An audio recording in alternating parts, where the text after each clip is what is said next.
Padme. But again, but the part of it that really sticks out to me that I keep thinking about more and more is, well, okay, why was that? Apart from him falling in love with Padme and losing his mom, why was he so quick to go and do that? Relatively quick. Well, Palpatine ended up kind of becoming the ultimate father figure to him. He was the one that really ended up guiding him.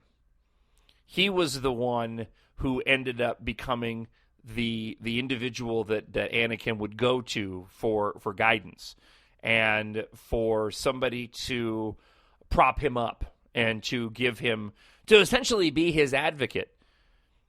You know, as we're looking at the movies, that changes a bit if you watch the Clone War cartoon, right? Because you want to see, you know, Obi-Wan Kenobi as kind of that character. But even in the Clone Wars cartoon, you didn't really have a fatherly thing going on. You still had more of a boss mentor thing going on.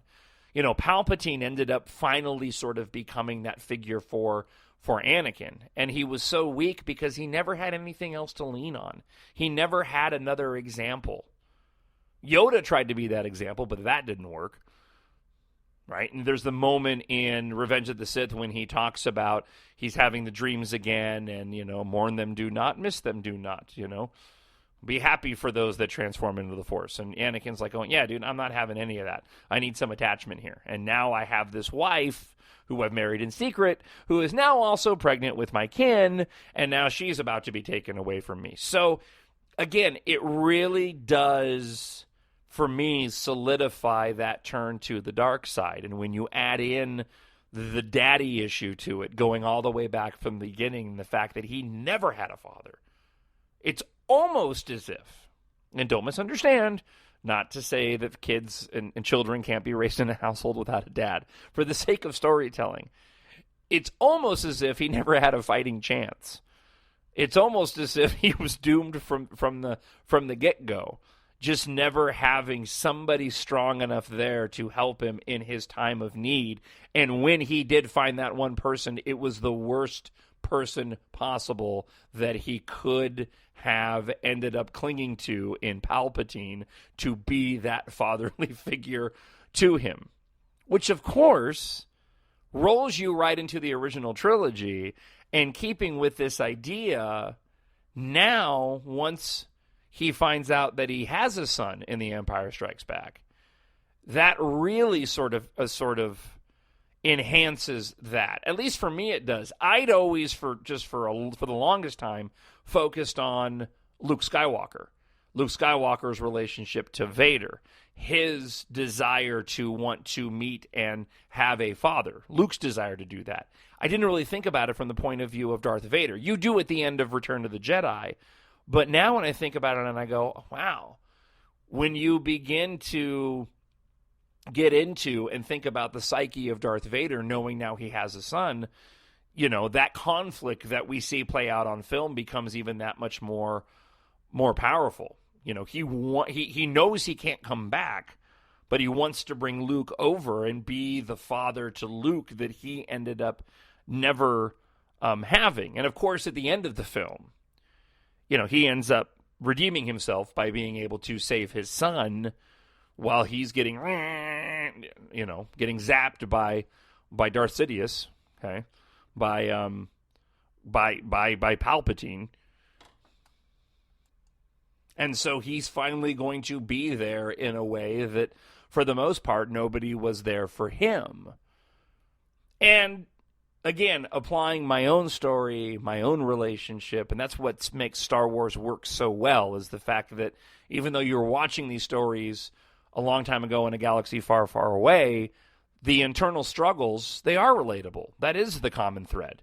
That is the link that provides the viewer with the opportunity to feel something for these movies. It's like some of my favorite music. I listen to it for mood. Can I relate to this song on some level? That's why I like Depeche Mode so much. I can relate to the music on an emotional level. Certainly when I was growing up as a kid, more so than now, just because I'm not, you know, as depressed as I was during the dark years when I was single. Now, this brings me to something. This brings me to The Force Awakens. And The Force Awakens, again, being an echo, a mirror, going backwards to go forwards of A New Hope. This is why I think so many of us have been injecting our opinions over Rey. Okay, we want to know who her parents are, but why? Because we're looking for that thread. We're looking for the thread to relate to. I think on a certain, apart from the natural curiosity that we have of who Rey's parents are, we are desperate to connect to the films, and we're looking for that common thread that we can all go and relate to. In A New Hope, a lot of us could relate to that. People could relate to Luke living with his aunt and uncle, a family torn apart, not having a dad. I mean, that's just a natural thing of life. Rey being in complete isolation, not knowing why she's there. While the movie is spectacular, I think on a subconscious level, many of us, especially of those that grew up on the original trilogy and the prequel trilogy, are going, I want to see that connection. Now, we do get some of that with Kylo Ren. So I don't want to say that they did a disservice by not including something there. We do get some of that in Kylo Ren. And certainly anybody who has, again, split up with their spouse, had a son that went off the rails, can certainly go and have a certain level of relatability to the character of Kylo Ren. But we also have a character that ends up killing his father. Spoiler alert. We have Kylo Ren killing his dad. And so now you have this kid who's somewhat, past the point of being able to be redeemed. Because how do you get redeemed from that? Darth Vader was redeemed, but there was no way that he wasn't going to die. He had to die. So I think you can still redeem Kylo Ren, but it's not like they're going to be getting together for Memorial Day barbecues after his redemption based off of the fact that he's killed so many people, to the point where the ash bin that he drops his helmet into in The Force Awakens, it's been said that those are the ashes of his victims. So it's not like, hey, sorry for all the killing, but I brought hot dogs and buns for some grilling today. No, I think if he gets redeemed, he has to bite it. The other thing about Kylo Ren, and then I want to jump back to Rey for a moment, but the other thing about Kylo Ren, and I hadn't even really thought about this, he really ended up becoming what we all kind of expected Anakin was going to be. I mean, his character in The Force Awakens is arguably Anakin's character at the end of Revenge of the Sith before he gets chopped up and burned up by lava, right?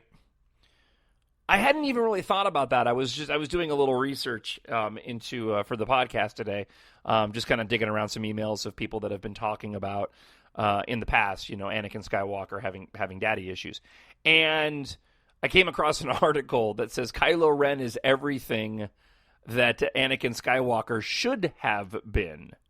Now, I disagree with that because I think Anakin Skywalker and I think Hayden Christensen does a pretty good job in Revenge of the Sith. There's a couple of lines that don't really hit their mark. The final confrontation right before the lightsaber battle starts between Anakin Skywalker and Obi-Wan Kenobi. That gets a little much. You will try a little bit on the hokey side, but apart from that, it really is sort of, again, a comparison and echo. Kylo Ren to Anakin Skywalker. I mean, even dealing with the with those daddy issues. And in this article that I'm looking at here, this little paragraph is in here, where the individual writing it is complaining that Kylo Ren was closer to what Anakin Skywalker should have been in the prequel trilogy. And he writes this: in Revenge of the Sith, we ought to be seeing the darkest moments in his life. But Anakin is moaning that he wasn't made a Jedi Master or sent to hunt down Grievous. The closest we ever get to seeing him feel any emotional conflict is the moment when he breaks down in the Jedi Temple, alone and separated from Padme. Arguably the most effective scene in the movie, but one that can do nothing to compensate for the dearth of real emotion elsewhere. He says we never feel Anakin's conflict or his resentment towards the Jedi's static ways. He says we barely even see it. His fall to the dark side becomes a bullet point, something that we know has to happen because he becomes Darth Vader in the original trilogy. I completely disagree with that. And we'll wrap up the podcast here. I completely disagree with that based off of what I was just talking about and the lack of Anakin Skywalker having a father. Padme and saving Padme would be the thing that broke Anakin. Everything else he's been given guidance on. Everything else he's been trained. He's been trained as a Jedi. He's been trained in combat. Even when you roll into the fabric of the Clone Wars and the stories that are told, and even include Ahsoka in that. Everything else he's had guidance and training on. The thing that he hasn't had the guidance on, and he never had at an early age, was a father.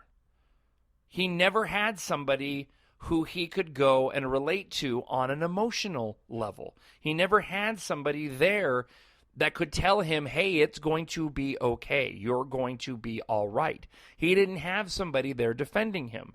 So to me, it makes perfect sense that the moment that brings him to the brink in the midst of all this turmoil that he's been used to now because he's been in this Clone War battle for years is alone and separated from Padme, knowing that he has only one way that he can save her because that's the most important thing to him.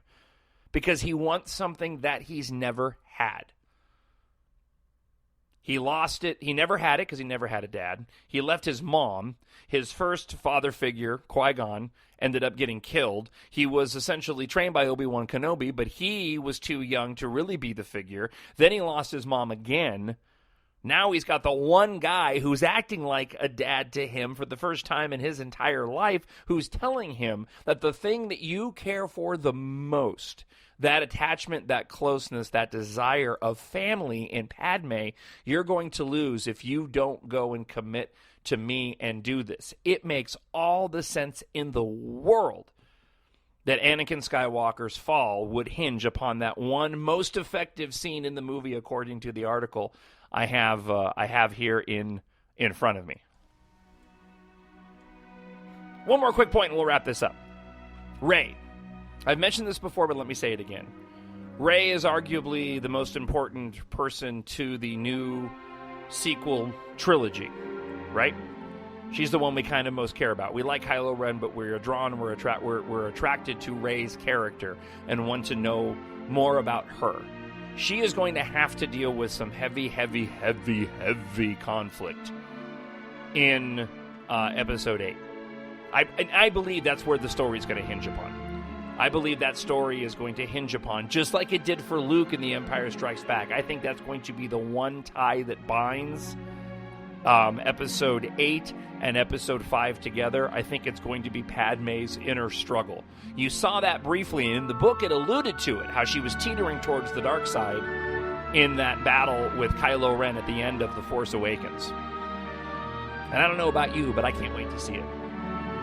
Thanks for checking out the podcast this week. That wraps up episode number 53. I'll be back again next week for episode number 54. I hope you had a great holiday, and I hope you'll take the time to drop me an email, talkshownerd@gmail.com, talkshownerd@gmail.com. You can follow me on Facebook and Twitter, John Jon Justice, and of course subscribe on iTunes if you don't already. So until episode number 54, again, have yourself a great week, and may the Force be with you always. My Nerd World.